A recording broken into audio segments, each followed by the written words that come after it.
Greetings to those who watch below. In past videos we've covered aquatic and flying type cryptids. Today we're going to be looking at subterranean cryptids. But first, I'd like to say thank you to those who dwell below, an exclusive channel membership that gets you shoutouts at the start of every video.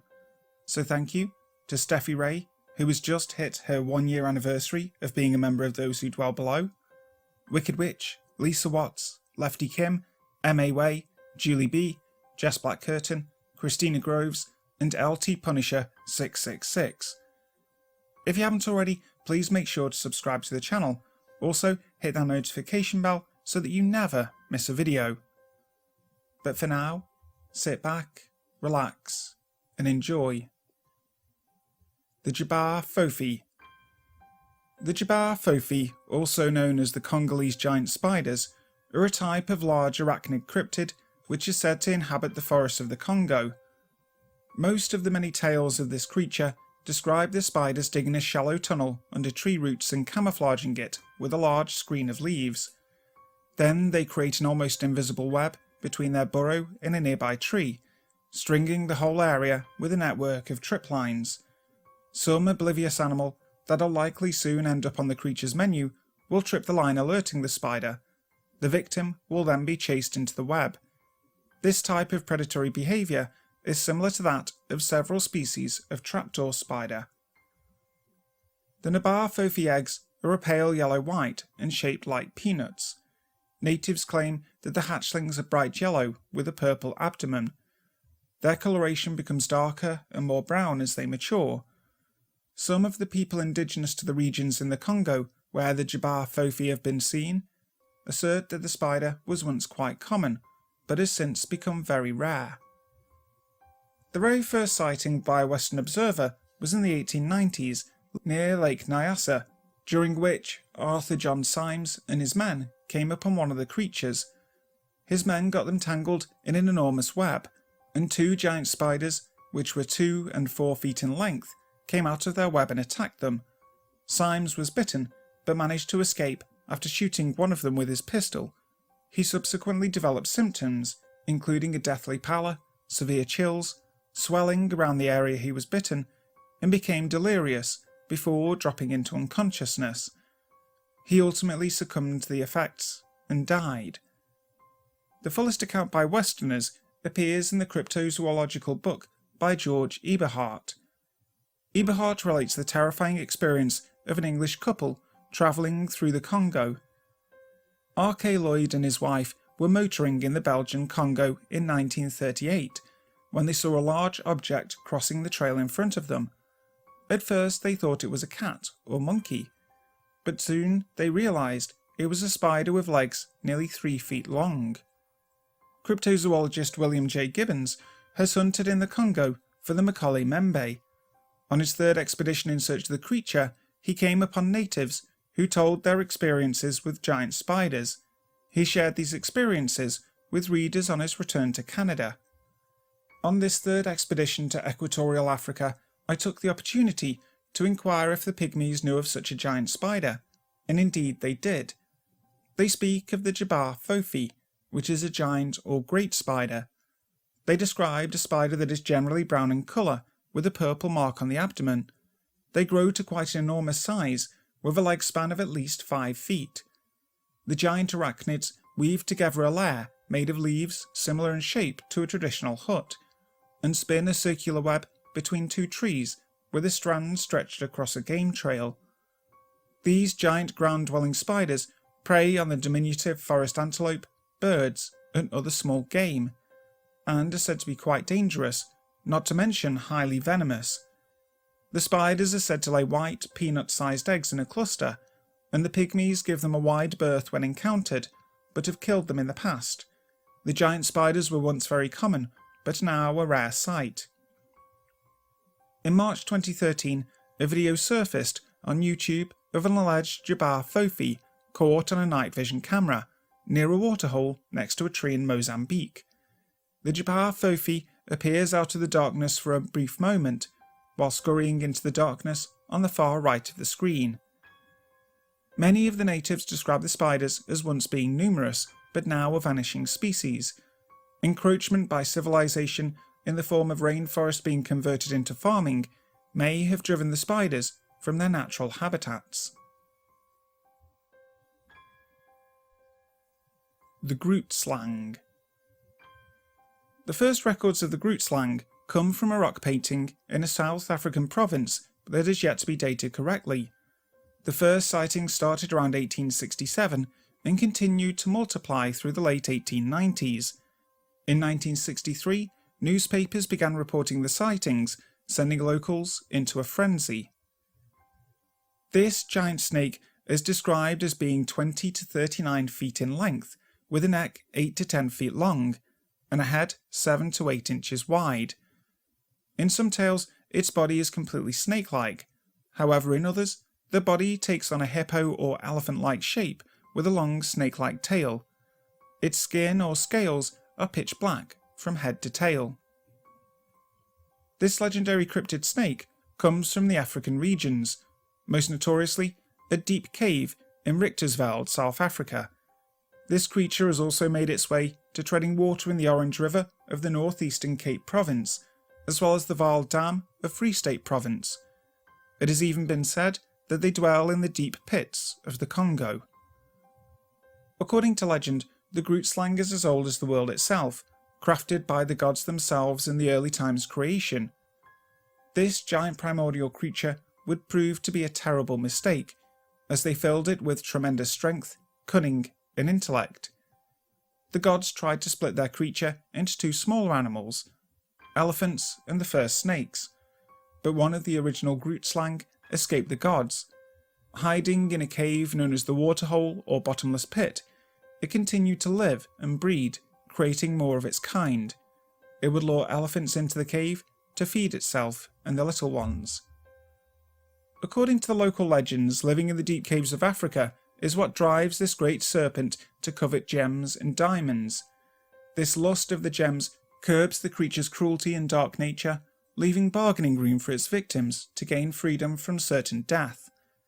In 1917, while searching for treasure in the Richtersveld, English businessman Peter Grayson and his party were attacked and disappeared.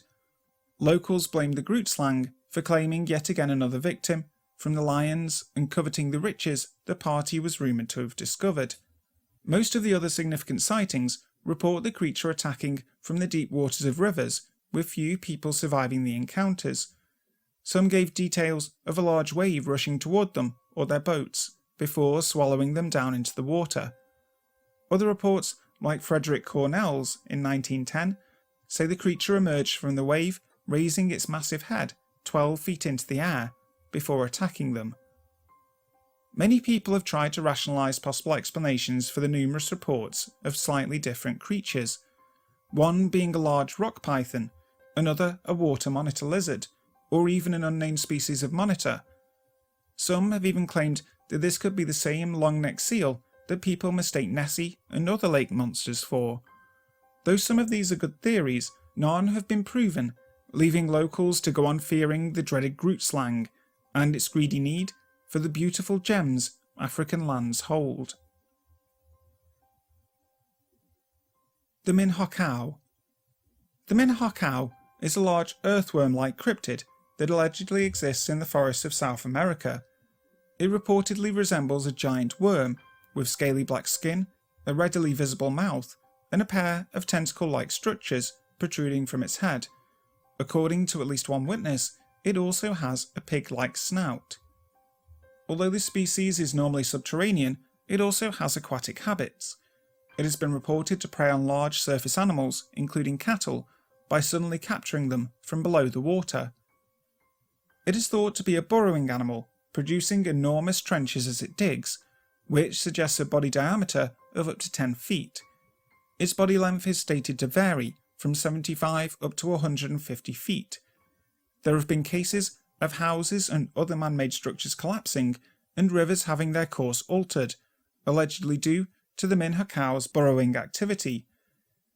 These tunnels most commonly appear after periods of continuous rain, indicating that the Minhocao is more active during such periods, and might even keep itself hidden during dry days. The beast's tunnels will sometimes flood, creating subterranean water bodies. Cryptozoologist Carl Schuker has suggested that this animal may be an example of a giant caecilian. Caecilians are a poorly known group of amphibians with worm-like limbless bodies, subterranean and aquatic habits, and tentacle-like sense organs on their head.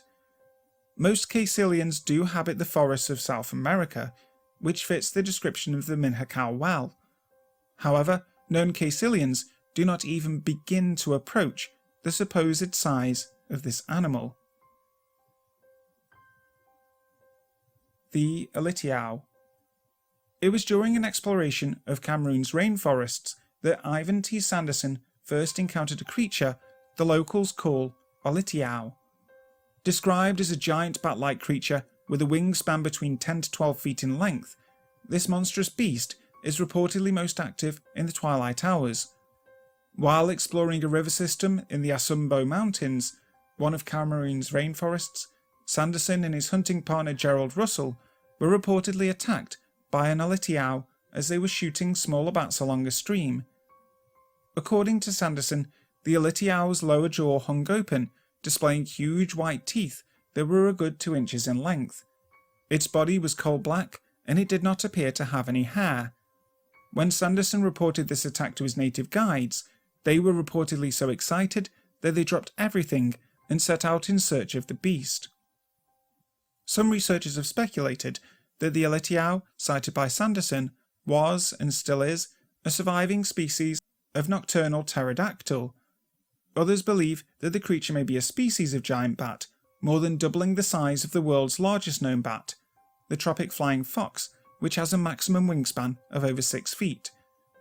The belief that the Olitiau may be a giant bat is shared by Sanderson, who is quoted as calling this beast the granddaddy of all bats. It is also known that locals fear to go near some of the caves in the region, due to the Olitiau using it as its daytime lair. The Tatzelwurm. The Tatzelwurm, also called the Alps dragon, is a cryptid reported in several areas of Europe, including Germany, Austria, Switzerland, Italy, and many other places in the European Alps, for hundreds of years. It has several regional names, including stollenworm, springworm, arassas, Tatzelwurm, and bergstutzen. Reports of this creature vary in description, from a serpentine reptile or amphibian to a feline chimera, to something resembling a small Asian dragon. The most common description is of a lizard snake-like creature with stubby appearance, 2 front legs and no hind legs, completely covered in scales with a cat-like face. The Tatzelwurm is believed to be dangerously venomous, able to kill a human instantly with its bite, breathing poisonous fumes, and even possessing acidic blood. The earliest documented encounter with a Tatzelwurm took place in 1779, when 2 of these creatures appeared in front of a man named Hans Fuchs. Badly frightened by his encounter, Hans suffered a fatal heart attack. However, before he died, he was able to tell his family of his encounter. He described the creatures as 5 to 7 feet long, with a snake-like body, clawed front legs, and a large feline-like head with sharp teeth.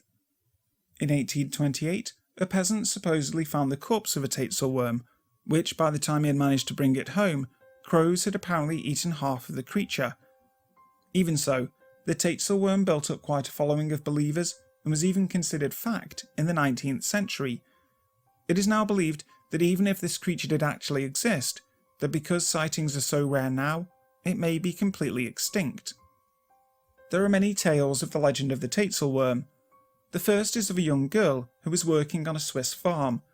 While chopping down bean poles, she accidentally disturbed the underground burrow of a Tatzelwurm and was attacked. The Tatzelwurm in this account was described as being of a grey coloration and about the size of a common domesticated cat, with a fleshy, hairless body and only 2 front legs.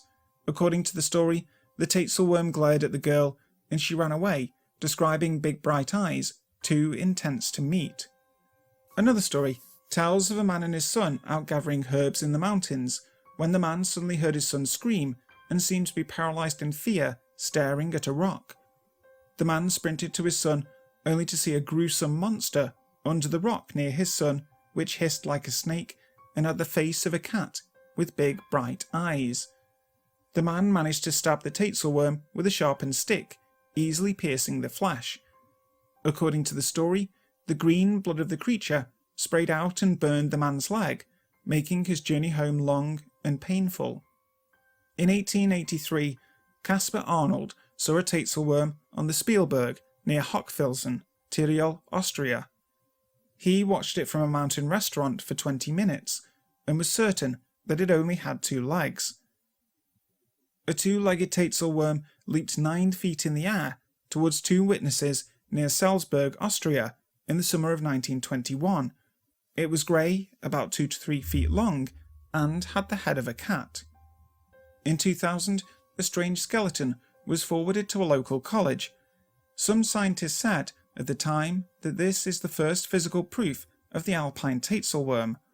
Along with the skeleton came a sizable donation as well. The original owner of the skeleton remains a mystery. The law firm Gunter House Limited in Germany handled the donation and refuses to divulge the name of the contributor or why the Geneva Institute was selected to be the recipient. Tatzelwurm sightings have continued to the present day, and German cryptozoological researcher Ulrich Magin has published several articles in the Fortean Times and his own magazine documenting them. The Tatzelwurm is said to have normal hibernation periods, sleeping during the winter in crevasses on mountainsides, or that they will even sometimes sleep in hay in a hayloft. In the past 2 centuries, many reports have been received about a strange monster lurking in the Alps and attacking the livestock of farmers in remote villages. Today we have no definitive proof on what the Tatzelwurm is, or if it even existed in the first place. Hi guys, thank you so much for listening to today's video. I really hope you enjoyed it. If you did, make sure to leave a like and also subscribe to the channel if you haven't already. So, until next time, sleep tight.